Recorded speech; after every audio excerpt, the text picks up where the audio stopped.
Hello everyone, Assalamu alaikum. This is Meerup. Hope you all are doing well. And today I have Gul Firoza with me, जिनकी बहुत ज़बरदस्त achievements हैं अभी recently अगर हम देखें जिम्बाब्वे सीरीज़ में भी, और वैसे भी इनकी बड़ी इंटरेस्टिंग स्टोरी है क्रिकेट में, किस तरह से आई और किस तरह से आज तक खुद को इवॉल्व किया। तो इस हवाले से इनसे बातचीत करते हैं। अस्सलाम वालेकुम, कैसी हैं आप? वालेकुम अस्सलाम, मैं ठीक अल्हम्दुलिल्लाह। आप कैसे? मैं बिल्कुल ठीक हूँ। आपको गुल कहना चाहिए या फिरोज़ा? जो आपको अच्छा लगे। वैसे नॉर्मली लोग गुल बोलते हैं क्योंकि वो शॉर्ट है। हाँ। और इजी भी है तो सब ज़्यादातर वही बोलते हैं। अच्छा, ये बताइए कि क्रिकेट में आने से पहले क्या माइंडसेट था, क्या ड्रीम्स थे, क्या सोचा हुआ था?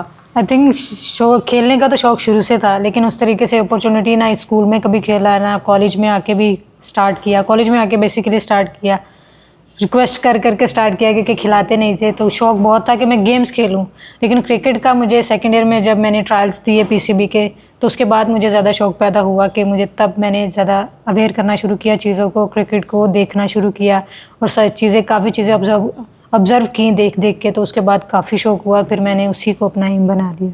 अच्छा गुल, अगर हम देखें ना तो आपकी एजुकेशन बड़ी इंपॉर्टेंट है इसके अंदर, क्योंकि मोस्टली ये होता है कि क्रिकेटर्स को मैंने देखा है कि वो अपनी स्टडीज़ छोड़ देते हैं बिकॉज वो ऑब्वियसली इतना बिजी हो जाते हैं क्रिकेट में। आपने कैसे मैनेज कर लिया?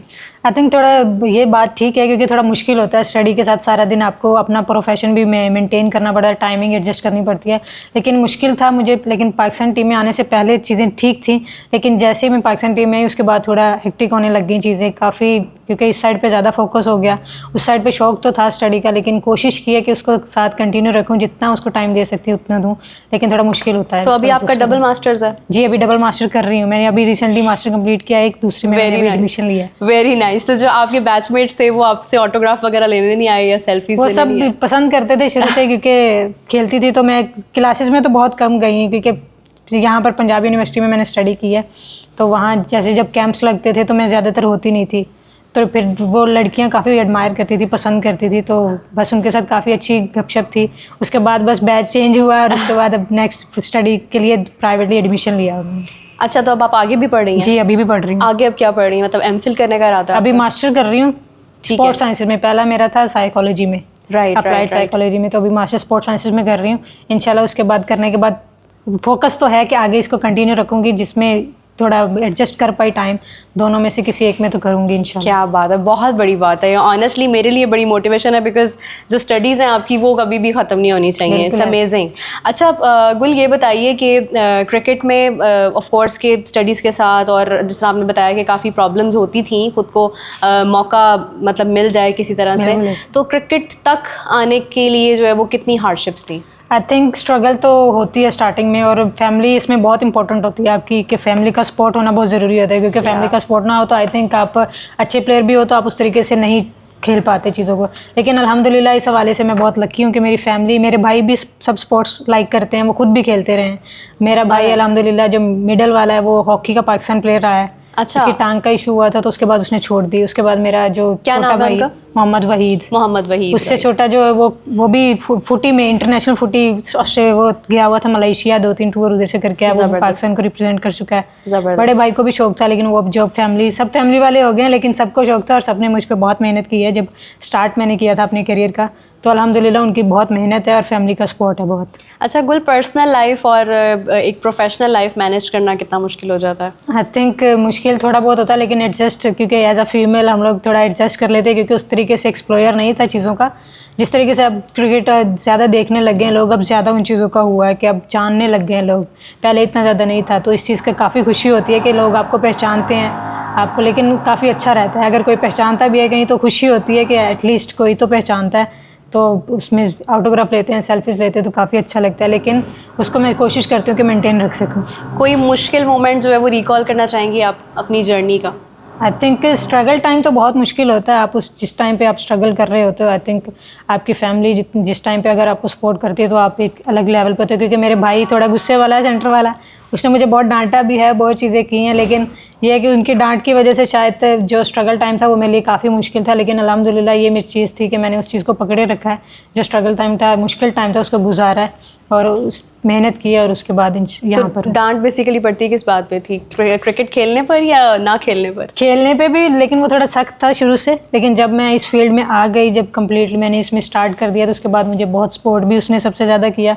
अल्हम्दुलिल्लाह हर तरफ से सपोर्ट रही, मेरी सिस्टर्स भाइयों की तरफ से, फैमिली पेरेंट्स की तरफ से, तो सब हैप्पी भी हैं, खुश भी हैं, लेकिन सब अच्छा रहा। लेकिन मुझे स्कूल में बहुत मार पड़ी है क्रिकेट की वजह से। Oh my God. अच्छा, वैसे आपके लिए, आप तो अब उनके लिए एक रोल मॉडल बन गई होंगी। बिल्कुल, अब जिस तरीके से अभी अल्हम्दुलिल्लाह परफॉर्मेंस रही है तो फैमिली माशाल्लाह बहुत खुश थे। जब उनको कोई आके अप्रिशिएट करता है, उनको मुबारकबाद देता है, तो एक खुद के लिए भी प्राउड मोमेंट होता है कि पेरेंट्स को आके मुबारकबाद दे रहे हैं, तो मेरे लिए वो ज़्यादा हैप्पी मोमेंट था। Of course. अच्छा, तो कुछ अभी रिसेंटली आपने जो इतनी ज़बरदस्त क्रिकेट खेली है उस पर हम बात करेंगे। एक तो आपकी बैक टू बैक सेंचुरीज़ हैं, आपने अपना ही रिकॉर्ड तोड़ा, और बल्कि जब आपने अपना रिकॉर्ड खुद का तोड़ा तो उस वक्त क्या फीलिंग्स थी?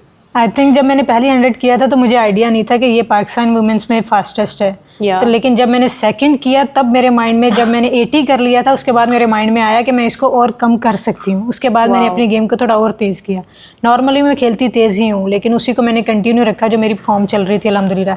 बट 80 रन होने के बाद मेरे माइंड में आया कि मैं इसको जितना कम कर सकूँ वो और अच्छा होगा, और मैं उसमें कामयाब रही है। अच्छा, सेंचुरी के लिए इम्पॉर्टेंट क्या होता है एक्चुअली? आई थिंक आपको डिपेंड करता है फॉर्मेट क्या खेल रहे हो। आपको एक तो 40 ODI है तो आपके पास थोड़ा टाइम लिमिट होती है कि आप एडजस्ट कर सको। लेकिन अगर अर्ली ऑन आपके अच्छे बैट पे, अल्हम्दुलिल्लाह मेरे अर्ली ऑन बहुत अच्छा बैट पे आ रहा होता है, तो मुझे उस चीज़ से बहुत कॉन्फिडेंस मिलता है।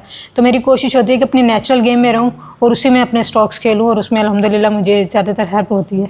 राइट। अच्छा, 571 रन्स की पार्टनरशिप आपकी रही है, जो कि मोस्ट रन्स हैं अभी तक ही देखा जाए तो, और उसमें एक बड़ा इंपॉर्टेंट रोल है आपका। फिर इसके अलावा अगर हम देखें तो 200+ रन्स ODI के अंदर जो है वो, मतलब उनको करना ये भी बड़ा टफ था। ऑफ कोर्स इतने सारे रन्स मैनेज करना, ये एक आप कह लें कि कंपोज्ड रहना जो है वो कितना इंपॉर्टेंट था? आई थिंक ये हमारी प्रिपरेशन बहुत मैटर करती है इस चीज़ के लिए। जिस तरीके से हम प्रिपेयर 2 महीने से अपने आप को कर रहे थे, इसी के लिए कर रहे थे। अगर हम ODIs भी खेले, क्योंकि आपको पता है अभी क्रिकेट कितनी फास्ट हो गई है, तो हम खुद को उसी लिहाज से प्रिपेयर कर रहे हैं। कैंप्स में भी हम लोगों की कोशिश होती है कि चाहे ODI भी है लेकिन उसको उसी मोड में खेलें जिस तरीके से हम नेचुरल गेम खेलते हैं। जैसे अगर वो तेज़ है, क्योंकि क्रिकेट आपको पता है 300 350 रन भी हो रहे हैं, 400 तक जा रहे हैं, बट वो चेज़ भी हो रहे हैं।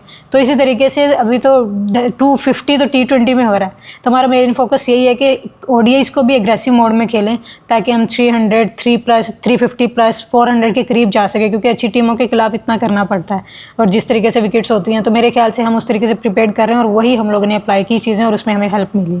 बिल्कुल सही बात है। एक और चीज़ मैं देख रही थी कि 89 रन्स का पावर प्ले और 220 runs are the fastest in Pakistan. तो मतलब ये है कि I think these are the second fastest in Pakistan history. तो मतलब ये जो माइंडसेट था पावर प्ले में भी, कितनी एग्रेसिव अप्रोच रखना और इस मौके को स्पेशली यूटिलाइज़ करना, वो कितना इंटरेस्टिंग था?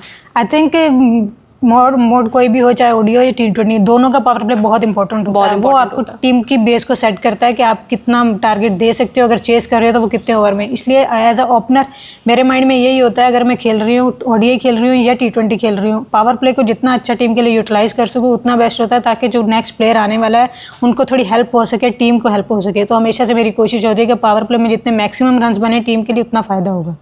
अभी तो आपकी कह लें कि पार्टनरशिप जो है वो आपका एक साथी सदफ थी, लेकिन आगे जाकर ऑफ कोर्स कि आपकी क्योंकि अगर हम स्पेशली वर्ल्ड कप पर भी फोकस करते हैं तो वो भी डिफरेंट है, इंग्लिश कंडीशंस हैं, और उससे पहले एक बड़ा इंपॉर्टेंट आपकी ट्राई सीरीज़ है।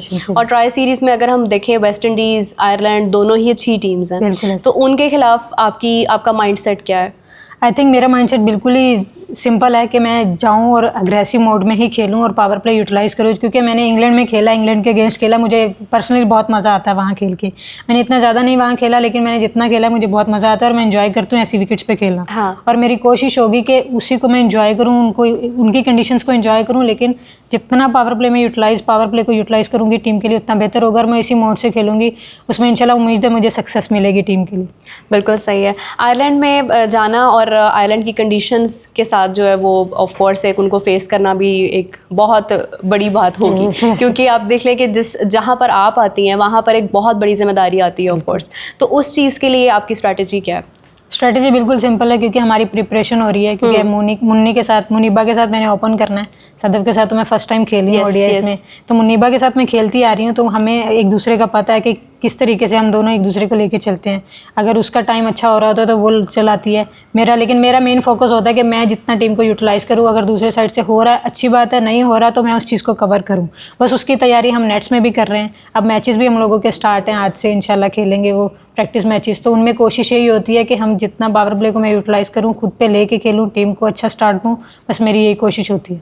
कैंप्स के अंदर ज़्यादा फोकस किस चीज़ पर होता है? कैंप्स के अंदर तो वैसे तो बेसिकली तो हर चीज़ पे फोकस है, हर चीज़ पे इंडिविजुअली काम हो रहा है, हर चीज़ पे काम हो रहा है, क्योंकि हम आपको तीनों फॉर्मेट में बेस्ट करना पड़ता है। और हाँ। बड़ी क्रिकेट में तो आप किसी एक में भी लैक नहीं कर सकते। तो कोशिश है कि अपने अंदर कंसिस्टेंसी लाएं, as a player, as a batter हो या एज अ बॉलर और एज अ फील्डिंग यूनिट, पूरी टीम कंसिस्टेंसी लाने की कोशिश कर रहे हैं कि सब परफॉर्म करें। और जिसमें हेल्प हो रही है, अगर आपने फॉलो किया है तो वो हेल्प हो रही है, जिसके लिए टीम अच्छा कर रही है, टीम को कॉन्फिडेंस आ रहा है। जिस तरीके से टीम कॉन्फिडेंट है, अल्हम्दुलिल्लाह, इंशाल्लाह उम्मीद है कि अच्छा करेंगे आगे जाके। अच्छा गुल, ये बताइए कभी इमोशनल हुई हैं लाइक इस क्रिकेटिंग टाइम के अंदर? बहुत बार, क्योंकि क्रिकेट ज़्यादा रुलाती है। जितना आया टाइम मैं बहुत रोई हूँ, और सिर्फ क्रिकेट की वजह से रोई हूँ। और मैं, क्योंकि मैं समझ लें कि बहुत सब कुछ ही है क्रिकेट, क्योंकि आपका प्रोफेशन होता है। तो अब मेरे तो दिल के बहुत करीब है, मैं हर चीज़ इसको समझती हूँ, उसको फील करके खेलती हूँ, और मेरे लिए बहुत इम्पोर्टेंट है। तो मैं उसी को लेके चलती हूँ कि जितना अपने लिए बेस्ट कर सकूँ अपनी टीम के लिए, और पाकिस्तान के लिए, अपनी नेशन के लिए, इतना अपने फ्लैग के लिए अच्छा कर सकती हूँ, मेरी कोशिश होती है। और जब नहीं भी होता तो दुख भी बहुत होता है, लेकिन कोशिश मेरी 99.9% कोशिश होती है कि मैं अपनी टीम के लिए इतना बेस्ट करूँ, उसके बाद मेरा खुद ही हो जाएगा। लेकिन फर्स्ट प्रायोरिटी हमेशा टीम होती है। अच्छा, लेकिन कोई मोमेंट रिकॉल करना चाहेंगी, the emotional one, any of them? I think सारे मेरे, जब टीम में एज ए सिलेक्शन नहीं होती, अर्ली ऑन आप आते हो, वैसा परफॉर्म नहीं होता, क्योंकि मेरा डेब्यू इतना अच्छा नहीं हुआ था T20 का भी, ODIs का भी वैसा नहीं था। लेकिन ODIs के मैंने मैचेस कम खेले, लेकिन काफ़ी दफ़ा मैं रोई हूँ। अगर मैंने अभी हुआ है तो मैं आई थिंक 60-70% रोई होंगी, उसमें 30% कामयाबी। लेकिन आपको पता है कंसिस्टेंसी के लिए ये सारी चीज़ें एक पार्ट ऑफ लाइफ है। अगर आप क्रिकेट खेल रहे हो तो ये सारी चीज़ें साथ चलती रहती हैं। लेकिन अल्हम्दुलिल्लाह अब जिस तरीके से कॉन्फिडेंस मिला है इस लास्ट सीरीज़ से, उम्मीद है कि आगे अच्छा ही होगा, रोना नहीं पड़ेगा। इंशाल्लाह इंशाल्लाह, I wish you all the best for that. Thank you. अच्छा ये बताइए, आप क्रिकेट में, वैसे हम सबको पता है, लेकिन मैं चाहूँगी आप खुद बताएंगे आप किसको फॉलो करती हैं? मैं बाबर भाई। बाबर भाई जिंदाबाद। अच्छा, ये शर्ट का नंबर चेंज करने का ख्याल कैसे आया था? पहले मेरा, वैसे मैंने यही रखा था, क्योंकि मेरा लकी नंबर, दो नाम मेरे डिफरेंट हैं, क्योंकि गुल डिफरेंट है और फिरोज़ा डिफरेंट है, और दोनों का जो लकी नंबर भी डिफरेंट है। तो मैंने उनको जोड़ के बनाया था, लेकिन उनको जोड़ने के बाद जब मैंने उसको बनाया तो मैंने रखवा भी वो लिया, 77 था मेरे पहले। राइट। तो वो हमारी सीनियर प्लेयर का था, तो इस वजह से मैंने वो चेंज करने की कोशिश की। फिर उसके बाद सब बाबर भाई से रिजेम्बलेंस के बारे में बातें करने लगे, बोलने लगे, तो फिर मैंने कहा, वो पसंद भी मुझे बहुत है, मैं एडमायर करती हूँ उनको जिस तरीके से वो खेलते हैं, तो फिर मैंने उनकी जर्सी नंबर रख लिया। अच्छा, वैसे ये कि बाबर से कभी आपने गाइडेंस ली है क्रिकेट के हवाले से? काफ़ी दफ़ा उनसे मुलाकात हुई है NCA में, तो उनसे जब भी वो फ्री होते हैं या उनसे बात होती है, और उनसे हमेशा कोशिश की है कि पॉजिटिव चीज़ें, अच्छी चीज़ें उनसे लें, और वो बहुत अच्छे तरीके से गाइड भी करते हैं। राइट। कभी अगर ऐसा मौका मिले कि कोई कैंप लगा हो और मतलब वहाँ पे अगर बाबर आजम खेल रहे हो, तो कभी आपका दिल किया कि मैं भी जाकर साथ कोई पार्टनरशिप वगैरह बनाऊँ, मैं भी देखिए, उनको एक इतना अच्छे प्लेयर को और स्टार को देखने का जाहिर है बहुत खुशी होती है। मैंने उन्हें अक्सर ट्रेनिंग NCA में देखा है, वो जिस तरीके से ट्रेनिंग कर रहे होते हैं, काफ़ी मज़ा आता है उनको देख के। तो कोशिश होती है कि उनकी चीज़ों को जितना सीखें, उनसे अच्छी चीज़ें लें, अडॉप्ट करें उन चीज़ों को, जो वो माइंडसेट उनका होता है खेलते हुए नेट्स में, वो सारी चीज़ें उनसे सीखें, उनसे पूछें कि क्या चीज़ें वो खेलते हुए क्या सोचते हैं, क्या उनका माइंडसेट होता है। तो कोशिश होती है वो चीज़ें लें, लेकिन वो हमेशा इस चीज़ की खुशी होती है कि जब भी उनसे पूछा जाता है वो बड़े अच्छे तरीके से नाइस वे में बात करते हैं और बताते हैं चीज़ों के बारे में। ओके, सो क्योंकि आप फॉलो करती हैं बाबर आजम को भी, और आपकी अपनी क्रिकेट भी इतनी ज़बरदस्त है, तो ऑफ कोर्स कि आपका जो माइंडसेट है वो बड़ा, कह लें कि स्ट्रॉन्ग होगा और कंपोज्ड होगा। लेकिन मैं अगर बात करूं स्पेसिफिकली मेगन शूट और मैरिजन कैप की, तो इनकी एक बड़ी हाइप है क्रिकेट के अंदर, वुमेन टीम के अंदर। इनके खिलाफ आप कितनी कॉन्फिडेंट हैं? मैं अल्हम्दुलिल्लाह, क्योंकि जिस तरीके से हम तैयारी कर रहे हैं, कॉन्फिडेंस तो हर बॉलर के लिए हम लोग हैं, क्योंकि इनको अभी मैंने मैरिजन कैप को तो अभी मैंने खेला है रिसेंटली सीरीज़ में साउथ अफ्रीका में, तो काफ़ी अच्छी बॉलर हैं, काफ़ी एक्सपीरियंस्ड हैं। और मेगन शूट भी अभी टाइम काफ़ी अच्छी पेस है उनकी, और काफ़ी अच्छा टैलेंट है वो भी। लेकिन जिस तरीके से उनके पास एक्सपीरियंस है, हमारा भी कोशिश होगी कि हम उसी तरीके से, उसी कंडीशंस की तैयारी कर रहे हैं, लेकिन उसको जितना यूटिलाइज़ करें, उनको हैंडल करें। जो भी फिर आगे बॉलर आ जाता है, डजेंट मैटर, टीम के लिए जो रिक्वायरमेंट होगी वो करने की कोशिश करेंगे। फिर आगे एलिस पेरी हो, मेगन शूट हो, कोई भी हो, मैटर नहीं करता, क्योंकि हमने बॉलर को खेलना नहीं है, बॉल को खेलना है। सो हमारा फोकस वही है। बिल्कुल सही है। How excited are you for the world cup? क्योंकि एक तो होती है कि नर्वसनेस ऑफ कोर्स के अब जब जितनी क्रिकेट आपने खेली है इसमें nervousness I don't think so कि होती होगी, एक्साइटमेंट ही होती होगी अब तो, लेकिन क्या फीलिंग्स हैं आपकी? क्योंकि नर्वसनेस होती है क्योंकि आप इतना बड़ा जब इवेंट खेलने जा रहे होते हो, ऑब्वियसली आपके पाकिस्तान के लिए खेलना है। आप कोई भी इंटरनेशनल सीरीज़ हो या इंटरनेशनल आप इतना बड़ा इवेंट खेलो तो उसकी नर्वसनेस होती है, आपको थोड़ा सा होता है, एंजाइटी होती है, लेकिन जैसे ही आप ग्राउंड में उतर जाते हो तो सब कुछ खत्म हो जाता है, फिर आपका फोकस होता है गेम पे। लेकिन मैं एक्साइटेड हूँ, मेरा दूसरा वर्ल्ड कप है, इंशाल्लाह मेरी कोशिश होगी इसको अच्छे नोट पे खेलूँ और अच्छे नोट पे फिनिश करूँ टीम के लिए। बिल्कुल सही है। टीम में सबसे ज़्यादा कॉन्फिडेंस आपको किसके ऊपर है कि आपको लगता है कि ये जो है ना वो हमें मतलब लाइक हमारे लिए लकी चार्म है? आई थिंक लकी चार्म तो ऐसे कह नहीं सकते, लेकिन जिस तरीके से हम तैयारी कर रहे हैं एज अ टीम, वो सभी मेरे ख्याल अगर 3 से 4 प्लेयर भी करते हैं तो टीम के लिए बेस्ट होता है। आप एक टीम में अगर देखा जाए तो 4 से 5 लोग ही परफॉर्म करते हैं, बॉलिंग साइड में भी ऐसी पार्टनरशिप होती है, बैटिंग साइड में भी ऐसे। तो उम्मीद है कि सब करेंगे जो टीम के लिए बेस्ट होगा और उसी पे फोकस है। और Muniba obviously she is experience player, तो काफ़ी अच्छा है, उसके साथ खेल के काफ़ी मज़ा आता है, काफ़ी चीज़ें बताती है वो। लेकिन इंशाल्लाह वो करेंगी और हमें मज़ा आएगा और इंशाल्लाह उम्मीद है कि आप लोग भी इंजॉय करेंगे पाकिस्तान टीम की। Inshallah. We really wish you all the best. Thank you. And especially for this Tri-Nation series and the upcoming World Cup. So with that, we are going to end the podcast और हम आपसे मिलेंगे next episode में। अपना बहुत सारा ख्याल रखें। Take care. Bye bye.